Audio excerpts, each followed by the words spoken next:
Oh, we're going? Good. Okay, and the other side of the camera is the lovely Mrs. Graze. Becca, you want to say hi to the... Okay, we're going to do tortas. These go on our Mexican style sandwich, Mexican light sandwich. These are made in the kitchen daily by the cooks. So you notice there's two lines on them right here. And when they bake on the pans, they like to connect like this. And so when they tear them apart, there's that torn edge. So we want to take out that torn edge so it looks nice and pretty. Like we want to find a sharp black-handled knife. And the idea is that we do a lot of motion back and forth. We're then going to spin it. We're not going to do this. Okay, do you see how the bread squishes?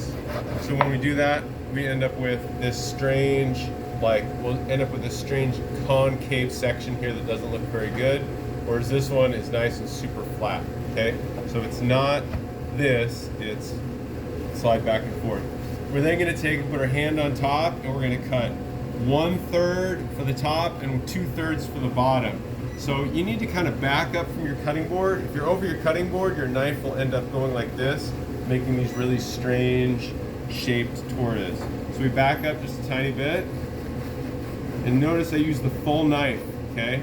And do not, okay, full knife slide, spin, full knife slide.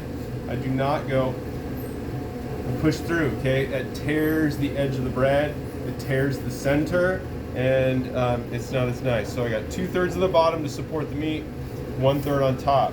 And notice, as I do this, I want to take and push my garbage to the right, and I want to put my finished product up top, okay?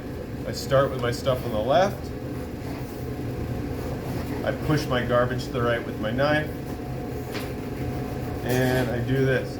The knife should never leave our hands, okay? A lot of people end up doing this stuff. They go like this and they go, no, let me get this.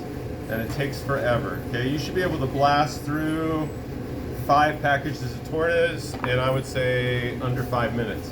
I'm gonna stack them up, and then I'm gonna grab them 2 at a time, throw them into the bag. I'm not going to squeeze them, that'll crush them, right? Nice and light and airy. And then when I put them on the rack, I lay them down, I lay them cut side down. Here, if you lay them like this, the weight of these overnight will crush. And these need to be sliced just a few hours after being pulled from the freezer. If these sit overnight, just like this, in the morning when you walk in, you're going to have all these misshapen, crushed edges, and that's no good for our tortas. So when these get pulled out of the freezer, they need to be sliced probably 2 to 3 hours after coming out, okay? Now I've got a huge stack of garbage after I've done all of them. I can just sweep it into the garbage, super easy. And I'm gonna do my wheat bread. Wheat bread, we're getting up with 6 sandwiches per loaf. They also make this in our kitchen. It does not have nuts, it's a seeded wheat bread. So I'm gonna take and square off the end here. That we don't need, that's garbage. And then, I don't know, it's maybe 3/4 of an inch per slice.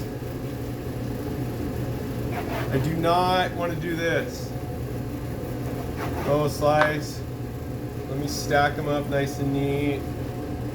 Let me slice it. Oh, let me stack it up, okay? So my knife never leaves my hand.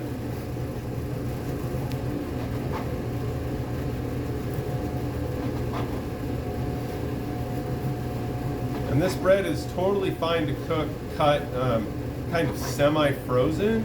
It still cuts pretty well.